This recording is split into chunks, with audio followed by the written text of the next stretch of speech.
இன்னைக்கு முதலமைச்சரை அடிச்சிருக்கிறாங்க. யார? சசிகலாவை. சசிகலான்னா அவங்க கூட இருக்கிற சசிகலாவை நான் சொல்லல, ராஜ்யசபா எம்பி சசிகலா புஷ்பா அடிச்சிருக்கிறாங்க. காலையில செய்தி ஓடிக்கிட்டு இருக்கு. நான் கூட சென்னையில விமான நிலையத்திற்கு வந்தப்போ பத்திரிகை நிருபர்கள்லாம் எப்போது இல்லாத அளவுக்கு அதிகமான அளவுக்கு வந்துட்டாங்க, சூழ்ந்துக்கிட்டாங்க. இந்த சம்பவத்தை பத்தி கேட்டாங்க. இந்த மாதிரி ஒரு சம்பவம் நடந்திருக்கு, ஒரு எம்பி, ஒரு பெண் எம்பி தாக்கப்பட்டிருக்கிறார், அதை பத்தி என்ன கேட்கறீங்க கேட்டாங்க.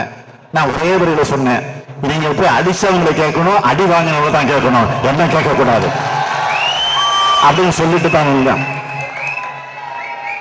ஆக ஒரு எம்பி, ராஜ்யசபா எம்பி ரோட்ல போய் சொல்லல, இது மாதிரி மேடையில் நின்று சொல்லல, முச்சந்தியில் நின்று சொல்லல, பத்திரிகையாளர்கள் கூட்டு பேட்டி கொடுக்கல, பார்லிமெண்ட்ல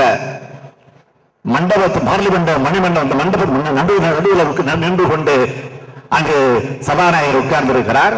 அதற்கு பிறகு எம்பிக்கள் இருக்கிறாங்க, எல்லா கட்சியுடைய எம்பிக்கள் இருக்கிறாங்க. ஆக எம்பிகளுக்கு இடையிலே பாராளுமன்றத்தில் அழுது கொண்டு கலங்கி கொண்டு ஒரு பெண் எழுப்பி என்னை முதலமைச்சர் ஜெயலலிதா என்னை வீட்டிற்கு அழைத்து, போயஸ் தோட்டத்திற்கு அழைத்து, தம்பிதுரையை துணைக்கு வச்சுக்கிட்டு என்னை கன்னத்தில் அறைந்தார், சசிகலாவும் என்னை அடிச்சார் என்று பட்டவர்த்தனமாக பயங்கரமாக ஒரு பெண் எம்பி சொல்லி இருக்கிறார் என்று சொன்னால் இதற்கு யார் பதில் சொல்லணும்? அம்மையார் ஜெயலலிதா அவர்கள் இதற்கு நிச்சயமாக பதில் சொல்லி ஆக வேண்டும். இதுதான் இன்றைக்கு இருக்கக்கூடிய நிலை.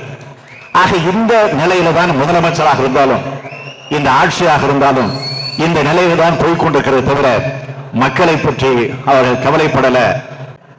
ஆக இந்த கல்வி கடனை கட்ட முடியாத காரணத்தால் ஒரு தனியார் நிறுவனம் அரசினுடைய அனுமதியோடு, அந்த வங்கியினுடைய அனுமதியோடு அவர்கள் கட்டாயப்படுத்தி சர்டிபிகேட்டை, சான்றிதழை, மாணவனுக்கு ஏற்கனவே படித்து பட்டம் பெற்றிருக்கக்கூடிய சில சர்டிபிகேட்டை அங்கே போய் ஜப்தி செய்த காரணத்தால், பறிமுதல் செய்த காரணத்தால் மனம் விரும்பி தற்கொலை செய்து கொண்டு லெலின் என்று சொல்லக்கூடிய அந்த மாணவன் இறந்து போயிருக்கிறான் என்று சொன்னால் இதை விட கொடுமை என்ன என்பதை நீங்கள் சிந்திச்சு பார்க்கும்.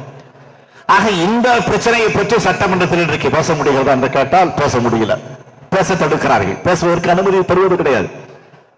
சட்டமன்றத்தை பொறுத்த வரைக்கும் அம்மையார் ஜெயலலிதாவின் புகழை பாடணும். அம்மா, சும்மா, எம்மா, பம்மா, தம்மா, கும்மா அப்படின்னு பேசணும். அப்படி பேசினாதான் இன்னைக்கு சட்டமன்றத்தில் பேசக்கூடிய நிலை.